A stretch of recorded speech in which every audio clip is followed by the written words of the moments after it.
அஸ்ஸலாமு அலைக்கும் வரஹ்மத்துல்லாஹி வபரகாத்துஹு. இன்று எங்கு பார்த்தாலும் எல்லா மனிதர்களிடத்திலும் ஒரு பயங்கரமான ஒரு பீதி, மனசில் ஒரு பெரிய ஒரு கவலை, இனம் தெரியாத ஒரு சோகம். வெளிநாட்டிலையும் சரி, வளர்ந்த நாடுகளில் ஐரோப்பாவில் இருந்தாலும் சரி, அரபு நாடுகளில் இருந்தாலும் சரி, இலங்கையில் இருந்தாலும் சரி, எல்லா தரத்திலையும் எல்லா பதவியிலையும் இருக்கக்கூடிய எல்லா மக்களிடத்திலும் இன்றைக்கி இருக்கக்கூடிய ஒரு விடயம்தான் இந்த வைரஸ் பற்றிய ஒரு பயம், ஒரு பீதி. நாளை என்ன நடக்குமோ, நாளை எப்படி விடியுமோ, இன்னும் சில நாட்கள் போகும்போது நம்முடைய நிலைமை எப்படி ஆகுமோ அப்படிங்கிற ஒரு பயம் இன்றைக்கி எல்லா மக்களையும் ஆற தழுவிக்கிட்டு கடுமையான ஒரு அமளிதொமளியான ஒரு நிலையில் இன்றைக்கி மக்கள் இருந்துக்கிட்டு இருக்கிறாங்க. பள்ளிவாசல்கள் உலக வரலாறுலேயே உலகத்தில் உள்ள மஸ்ஜிதுகள் எல்லாம் இழுத்து மூடப்பட்டு அங்கு மட்டும் சொல்லப்படுது, ஜும்மா தொழுகை கூட இல்லை அப்படிங்கிற ஒரு நிலைமைக்கு இன்றைக்கி மக்கள் ரொம்ப ஒரு பீதியான ஒரு நிலையில் இருந்துக்கிட்டு இருக்கிறாங்க.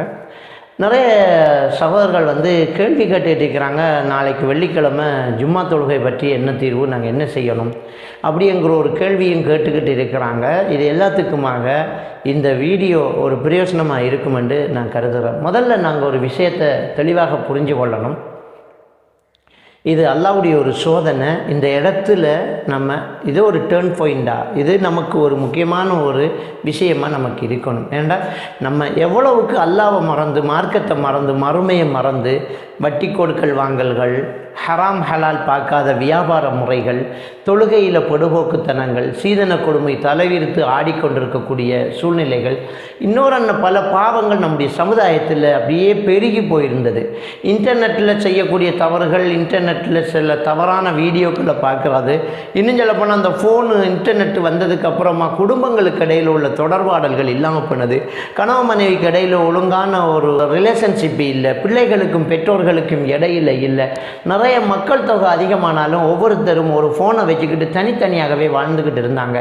1000 பேர் ஒன்று சேர்ந்து நிற்கக்கூடிய ஒரு இடத்துல கூட பாருங்கள், எல்லாரும் ஃபோனை வச்சுக்கிட்டு தனித்தனியாகவே வாழ்ந்துக்கிட்டு இருந்தாங்க. பக்கத்தில் ஆள் இருக்கும், எங்கப்பா போகிற, பேர் என்ன ஆச்சு என்று கேட்குறது கூட வழி இல்லாமல் 5 ஹவர் 6 ஹவர் ட்ராவல் பண்ணி அப்படியே இறங்கி போகக்கூடிய ஒரு சூழ்நிலை நமக்கு இருந்துச்சு.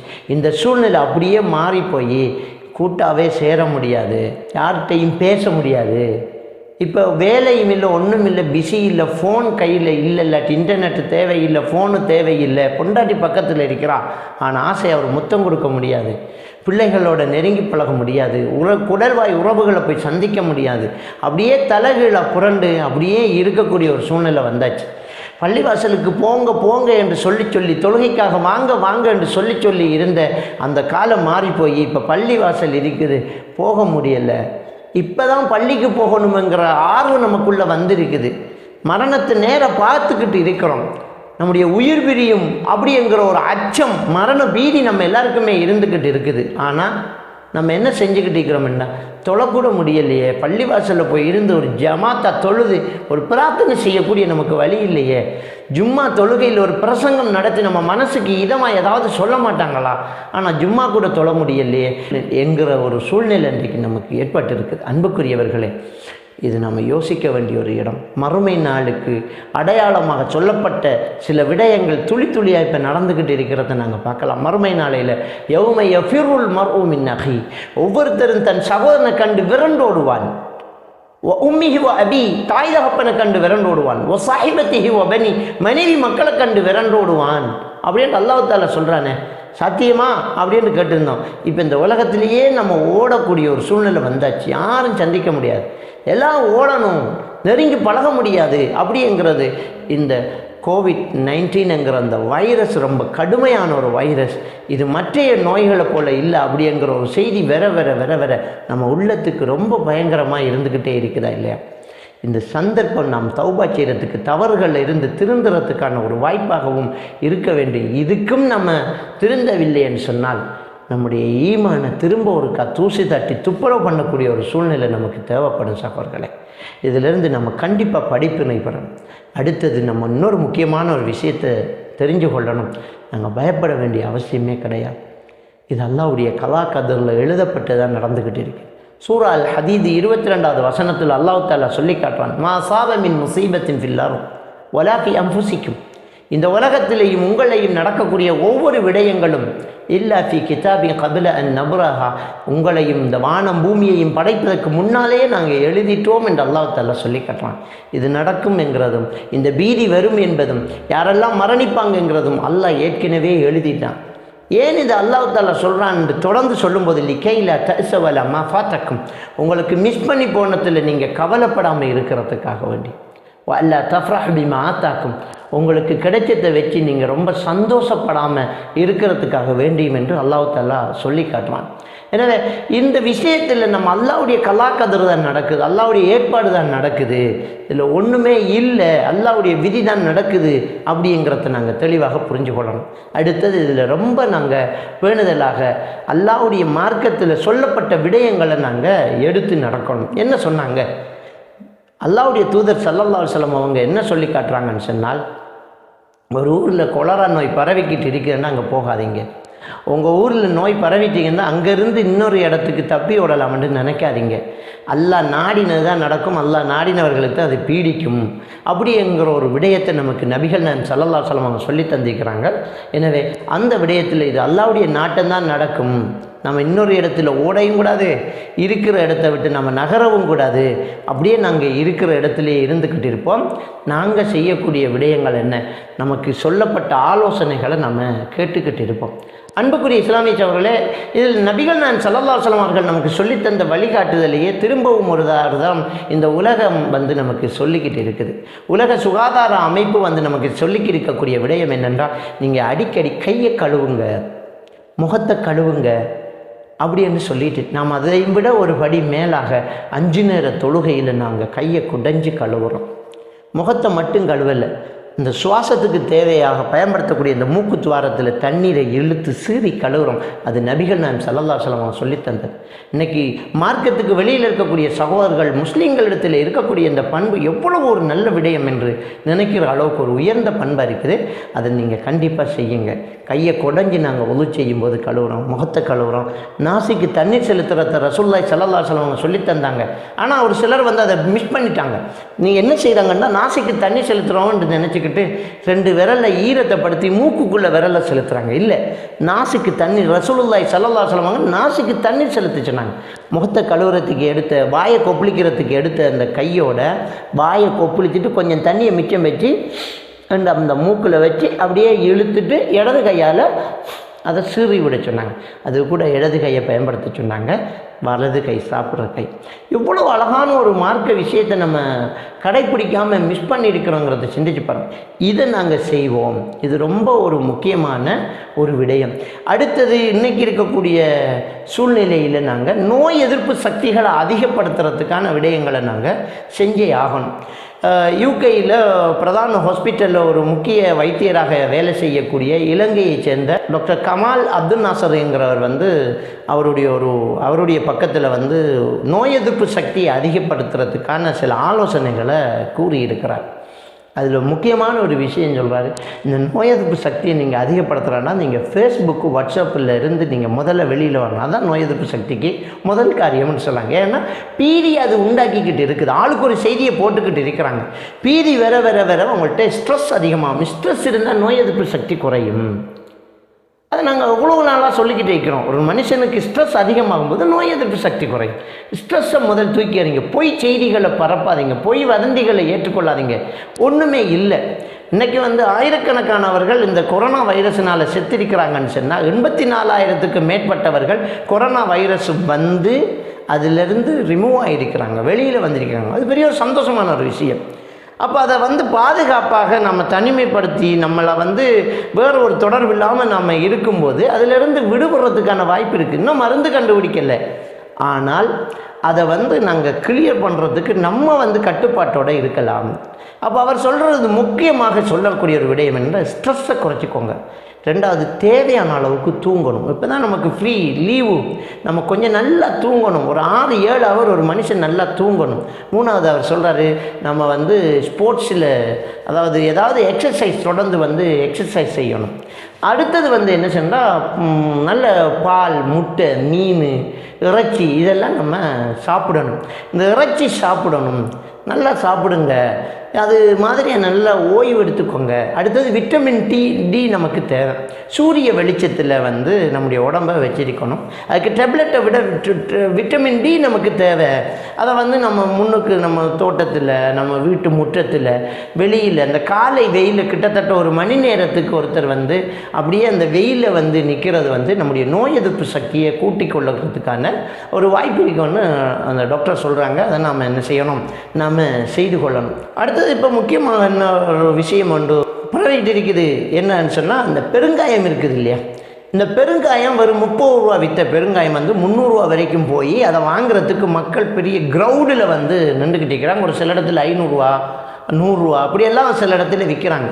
இந்த பெருங்காயத்தை வேண்டுறதுக்கு மக்கள் வந்து க்ரௌடில் நிற்கிறாங்க. இன்றைக்கி கூட ஒருத்தர் ஃபோன் பண்ணுறாரு, அசரத்து பெருங்காயம் வேண்டுறதுக்கு மக்கள் லைனில் நிற்கிறாங்க, பெரிய கியூ ஒன்று நிற்கிது, என்ன இருக்குது, அதை கட்டிக்கிறது இணை வைத்தலா அப்படின்னு கேட்குறாங்க. அதாவது ஆதி காலத்தில், ஆரம்ப காலத்தில் வந்து நம்முடைய மூதாதையர்கள் வந்து சின்ன குழந்தைகளுக்கு பெருங்காயத்தை வந்து கையிலேயோ இடுப்பிலேயோ கட்டி விடுவாங்க. அது ஒரு மூட நம்பிக்கையோ இணை வைத்தலோ கிடையாது. அந்த பெருங்காயத்தில் வந்து நோய் கிருமிகள் அண்டாது.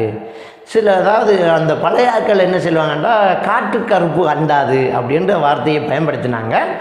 உண்மையிலேயே ஆயுர்வேதம் என்ன சொல்லுன்னா, அந்த பெருங்காயத்தில் இருந்து வெளியேறக்கூடிய அந்த வாசத்தில் வந்து சில பாக்டீரியாக்கள், சில நுண்ணங்கிகள் வந்து நம்மளை தாக்காது அப்படி என்று சொல்கிறாங்க. ஆனால் கண்டிப்பாக எந்த ஒரு ஆய்வும் இல்லை கொரோனா வைரஸுக்கு இது மருந்தாகும்ங்கிறது எந்த ஒரு ஆய்விலையும் இல்லை. அது உண்மையாக அது தேவையில்லாத ஒரு வீணான ஒரு அலக்களிப்பு தான் அது. ஆனால் அதை கட்டிக்கிறது இணை வைத்தல் கிடையாது, அது ஒரு மருத்துவ குறிப்பு தான். ஆனால் அது இந்த கொரோனாவுக்கு சரி வருமா, இந்த கொரோனாவை அழிக்குமா அப்படின்னு கேட்டால் அது வந்து ஒரு நிரூபிக்கப்பட்ட ஒரு உண்மை கிடையாது. ஒரு நம்பிக்கை கட்டிக்கிட்டு இருக்கிறாங்க. யூடியூப்புகள் அதில் இதில் எல்லாம் போட்டுக்கிட்டு இருக்கிறாங்க. மஞ்சள், அதே மாதிரியாக மிளகு, உப்பு, கொஞ்சோண்டு உப்பு, அதே மாதிரியாக இஞ்சி, இதெல்லாம் போட்டு தண்ணியில் நல்லா கொதிக்க வச்சு கொஞ்சம் குடிச்சு வாங்க, நோய் எதிர்ப்பு சக்தி இருக்கும் போகும் அப்படின்ட்டு ஒரு சிலர் சொல்லிட்டு இருக்கிறாங்க. இன்னொரு சிலர் வந்து வால்நட் வந்து ஒரு நாளைக்கு 6 சாப்பிட்டுட்டு வாங்க, நோய் எதிர்ப்பு சக்தி கூடும் அப்படிங்கிறாங்க. இன்னொரு சிலர் நல்லா பப்பாசி பழம் சாப்பிடுங்க, மரக்கறிகளை நல்லா சாப்பிடுங்க. ஆளுக்கு ஒரு பாட்டுக்கு கருத்துக்களை சொல்லிட்டீங்க. இது எதுவுமே வந்து ஒரு முடிஞ்ச முடிவு கிடையாது. இதுக்கு வந்து ஒரு சில நாடுகளை வந்து என்ன வேக்சின் தயாரிச்சாச்சு, மருந்து ரெடி, இதோ அப்படின்றெல்லாம் சிலர் சொல்லிட்டு இருக்கிறாங்க. அது ஒரு முடிந்த முடிவாக இல்லை.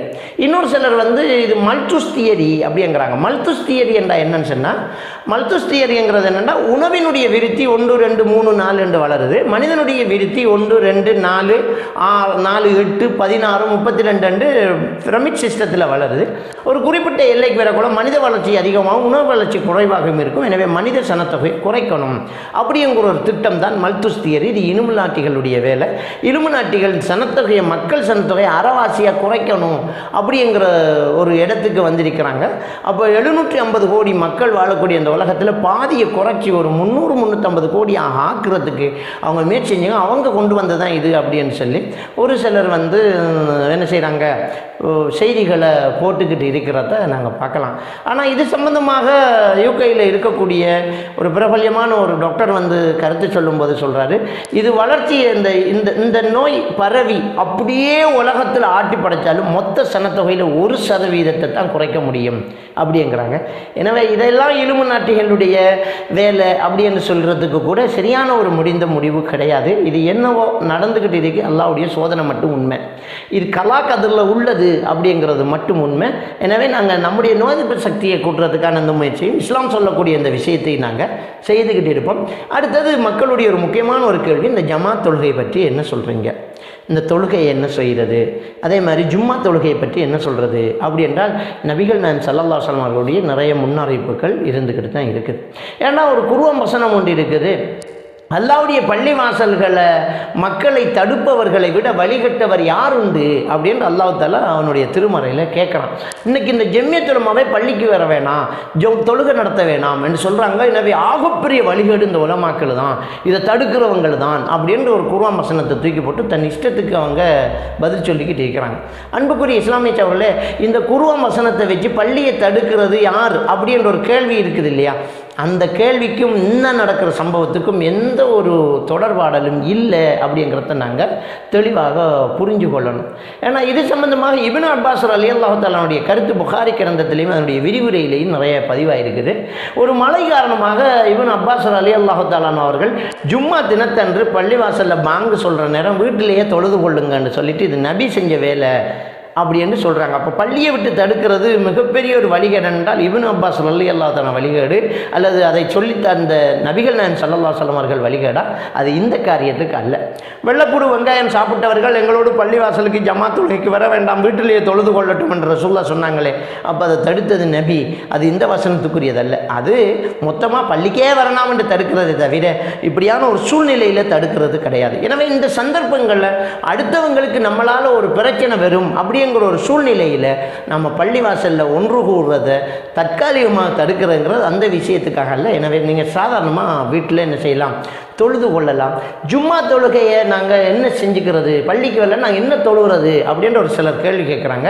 இந்த தவிர்க்க முடியாத இந்த சூழ்நிலையில் நாங்கள் வீட்டில் லொஹர் தொழுகையை தொழலாம். நாம் வீட்டில் மனைவி மக்களுக்கு அந்த தொழுகையை நாங்கள் நடத்திக்கிட்டு இருக்கலாம். ஒரு சிலர் கேள்வி கேட்குறாங்க, யுத்த சூழ்நிலையில் யுத்தம் நடந்து கொண்டு இருக்கும் போதே ஜமாத் தொழுகைக்கு நபி அவர்கள் வலியுறுத்தினார்களே, இது யுத்தமும் இல்லையே, இதுக்கு எப்படி நாங்கள் ஜமாத் தொழுகையை நிறுத்துறது அப்படின்னு ஒரு சிலர் கேள்வி கேட்குறாங்க. ஜமாத் தொழுகை ரொம்ப முக்கியமானது.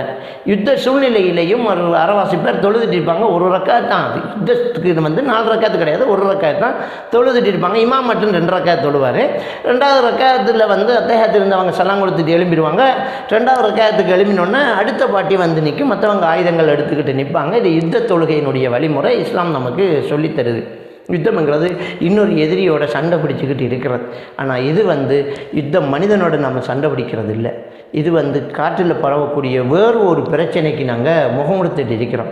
நபிகள் நாயகம் ஸல்லல்லாஹு அலைஹி வஸல்லம் அவங்க யுத்த சூழ்நிலையில் ஜமாத் தொழுகையை கண்டிப்பாக தொழணும் என்று சொன்னவங்க தான் வெள்ளைப்பூடு வெங்காயம் சாப்பிட்டவங்க வீட்டில் தொழுவுங்கன்னு சொன்னாங்க.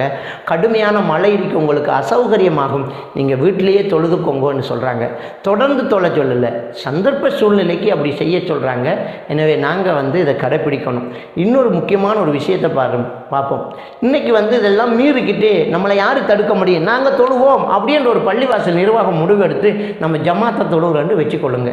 தற்செயலாக முஸ்லீம்களில் அந்த தொழுகை நடத்தின அல்ல தொழுகையில் இருந்த அந்த பள்ளிவாசலுக்கு போன ஒரு முஸ்லீமுக்கு இந்த கொரோனா வைரஸ் அல்லாஹ்வுடைய நாட்டம் வந்துட்டுன்னு வச்சுக்கோங்க. இந்த உலக அரங்குகள் எப்படி பேசும், மீடியாக்கள் எப்படி எழுதும், இந்த முஸ்லீம்கள் நாங்கள் சொல்கிறத கேட்குறதே இல்லை. இது ஒரு மூதேவித்தனமானவங்க, மூட நம்பிக்கை உள்ளவங்க, சொன்னதை கேட்க மாட்டாங்க, பாருங்கள் இவங்களாலாம் எவ்வளோ பிரச்சனைண்டு ஒட்டுமொத்த முஸ்லீம்களை தலைகுனிந்து சில வேளை இதுவே ஆக்கிரமிக்கப்பட்டு பள்ளிவாசல்கள் மூடப்படுறதென்ன இடிக்கப்படக்கூடிய நிலைமைக்கு கூட வரலாம். இது ஒன்றுமே இல்லை. நபிகள் பெருமானார் ஸல்லல்லாஹு அலைஹி வஸல்லம் அவர்கள் எதிரிகளோடு செய்த ஒப்பந்தத்தில் கூட அவர் கைச்சாத்துட்டு சரி அப்படின்ட்டு அவங்க கட்டுப்பட்டுக்கு அப்படியே வந்தபோது உமர் ரலியல்லாஹு தஆலா அவங்க கேட்டாங்க, நீங்கள் அல்லாஹ்வுடைய தூதர் தானான்னு கேட்டாங்க. நீங்கள் அல்லாஹ்வுடைய தூதர் தானா, ஏன் கட்டுப்படுறீங்க அப்படின்னு கேட்டாங்க. பொறுமையாயிருங்க உமரே அப்படின்ட்டுட்டாங்க. எனவே இந்த விஷயத்தில் நாங்கள் பொறுமையாக இருப்போம், நாங்கள் நம்முடைய விஷயங்களை கடைப்பிடிப்போம். நம்ம ஒன்றும் தொழுகையை விடலையே, அதை நம்மளால் யாரும் தடுக்க முடியாது. நீங்கள் 5 நேரம் தொழுங்க, வீட்டில் தொழிக்கோங்க, அல்லது பள்ளிவாசலில் தொழுதுக்கோங்க. நீங்கள் ஜும்மா இல்லாட்டி அன்றைக்கு லொஹர் தொழுகையை தொழுதுக்கோங்க. அல்லாஹ் நம்முடைய எண்ணத்துக்கு கூலி தருவான், நம்முடைய ஆதங்கத்துக்கு கூலி தருவான். இன்னும் சொல்லப்போனால் தொழுகையே இல்லாதவர்கள் கூட இன்றைக்கு அங்கலாய்த்து கொள்கிறாங்க என்றால் கண்டிப்பாக இந்த விஷயம் முடிஞ்சதுக்கு அப்புறமா பள்ளிவாசல்கள் நிரம்பி வழியும், ஈமான் அதிகமாகும் என்று சொல்லி விடைபெற்றுக் கொள்கின்றேன். அஸ்ஸலாமு அலைக்கும் வரஹ்மத்துல்லாஹி வபரகாத்துஹு.